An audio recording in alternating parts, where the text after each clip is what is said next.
Are you aware that this is a fake box? I have my doubts on it, yeah. First giveaway. Smell that. Open it up and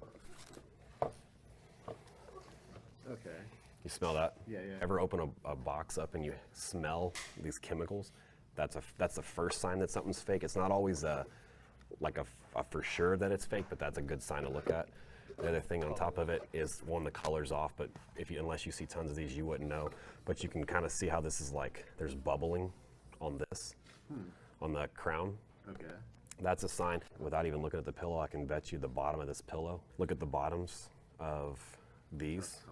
You can see how, whenever you compare one to the other, you can see how uniform and crisp that is, and you can see how there's padding underneath it. It's proper. This is all flat, where they've just taken a piece of cushion and they've wrapped it, but they've done a poor job. Color's different. Again, color's not a way to tell, because boxes can change colors just due to how they were stored. If you take a brand new box and shrink wrap it and put it in a safe for 20 years, it's still gonna look like that. You take a regular box and leave it out on your nightstand every day for 1 year, it's gonna look like this, versus this box being 20 years without air and all that. So you can't use color as a sign. That smell is when you start smelling that, that's your first giveaway, and then it's like, now look for more clues as to something being fake.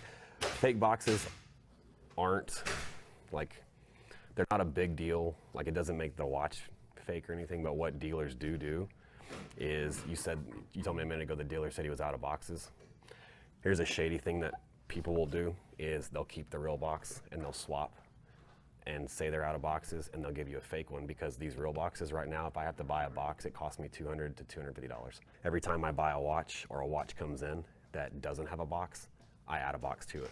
So it adds $250 to my cost on the watch, and we keep a stockpile of them, so that whenever I sell a watch, they all go out with a box on it. It is a shady thing that some dealers will do. Same thing with taking links off. If a sub comes originally with 12 links and they sell it to you with 11 links, they just pocketed a link. And those stainless steel links sell for $200. Gold links sell for $600, $700. You take one link off of every watch you sell. We sell 100 to 150 watches a month.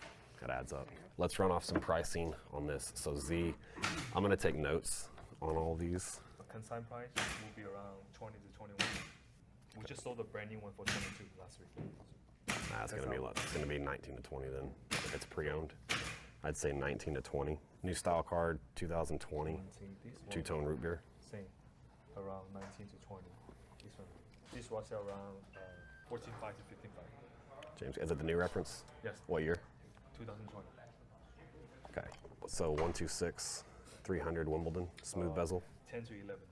2020, 10 to 11. Oh, old car. So this old car. 10. All right. So new car will be DJ's 41. What else? Air King. Air King 10. 10. New reference. Yes. What year? Oh, that's the new one. This new one, yep. 2022. Yeah, this looks like it's pre-owned, right? Yes. Okay.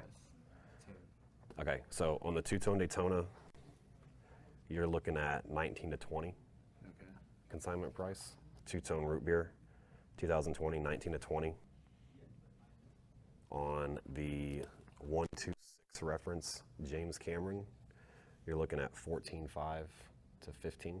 On the Datejust Wimbledon, smooth bezel on Oyster, you're looking at 10 to 10.5. On the new reference, Air King, 2022, you're looking at 9,500 to 10,000. The Tudor, I'll have to do some research on that one, because I don't know. Who's it? You're a Ducati guy? Yeah. I have 5. All right, so we're new consignment on all those. Do those prices sound good?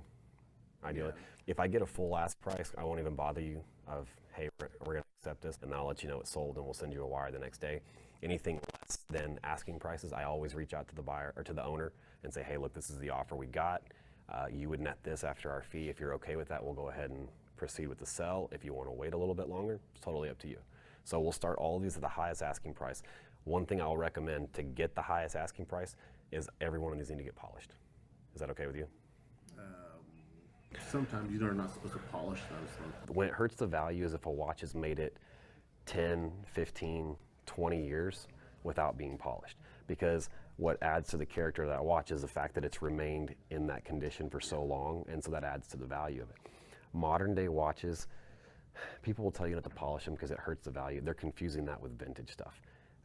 Selling a watch like this one, if I put that in my showcase and I'm asking 20,000 and I have a brand new one, or I have a pre-owned one that's been polished, like if I have two of these identical, one's been polished, one's not, which one do you think someone's going to spend 20 grand on?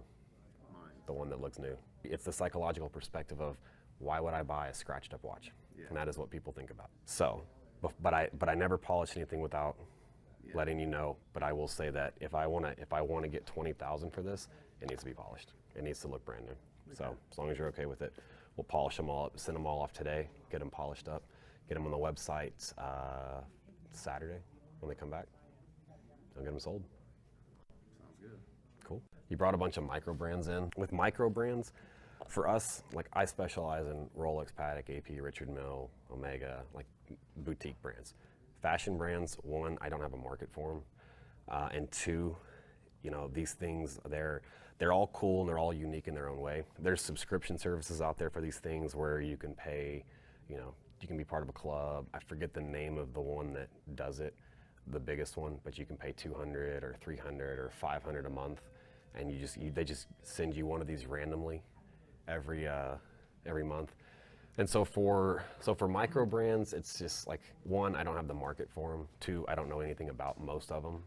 Three, I mean, these, to sell them, the best way to do it is either throw them on Facebook Marketplace or find a friend, someone you know that likes them and wants to make an offer on them.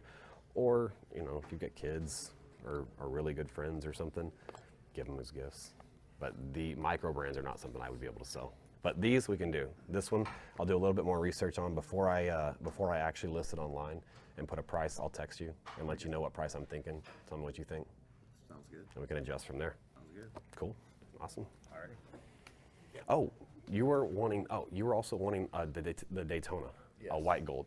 So when I was telling you a minute ago about the new one, white gold, silver dial, black chronos. So I think that retail price is around like $40,000, $450 on white gold. Z told me a minute ago that we can get this at our cost. Our cost would be retail plus tax. So if we can buy it around $44,000 to $45,000 on a piece like that, I'll just mark it up $2,000. Cool. What's up, everybody? I hope you guys have enjoyed this video. I hope you're still enjoying the videos. I know we're not doing a ton of traveling and a lot of the crazy stuff we used to, but from the comments and the feedback we're getting, you seem to enjoy us being in the office and doing some deals. We got a few more customer interactions on this one. We got some more like in-depth detail on some of these deals. So hope you guys are still loving it. Before I go, I want to mention one more thing. Some of you guys may already know, some of you, it may be the first time you're hearing about it, that we're doing a Rolex giveaway. Now, it's for a no-date Submariner, the 40mm version, reference 114060, the discontinued model. We're doing it to promote the consignment side of our business, which is huge for us. I mean, this is just, to give you an idea, this is just 2 trays of some of the stuff that we've had come in this week. It's getting busier and busier. We're getting cooler pieces, stuff I've never even seen in person before.